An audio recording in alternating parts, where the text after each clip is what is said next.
রূপসী বাংলার সৌন্দর্যের বিমুগ্ধ রূপকার জীবনানন্দ দাশ। বাংলার রূপে বিমোহিত কবি পৃথিবীর রূপ খুঁজে পেয়েছেন এই বাংলায়।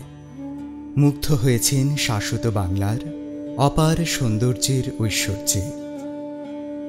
আবৃত্তি করছি জীবনানন্দ দাশের বাংলার মুখ আমি দেখিয়াছি। বাংলার মুখ আমি দেখিয়াছি, তাই আমি পৃথিবীর রূপ খুঁজিতে যাই না আর।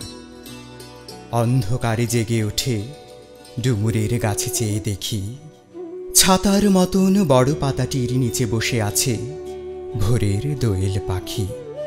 চারিদিকে চেয়ে দেখি পল্লবের স্তূপ, জাম, বট, কাঁঠালের, হিজলের, অশ্বথের করে আছে চুপ।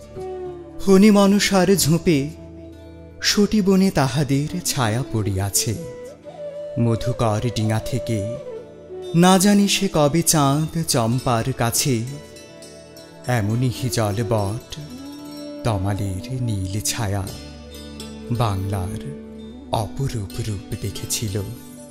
বেহুলাও একদিন গাঙুড়ের জলে ভেলা নিয়ে কৃষ্ণা দ্বাদশীর জ্যোৎস্না যখন মরিয়া গেছে নদীর চড়ায়, সোনালি ধানের পাশে অসংখ্য অশ্বত্থ বট দেখেছিল হায়, শ্যামার নরম গান শুনেছিল।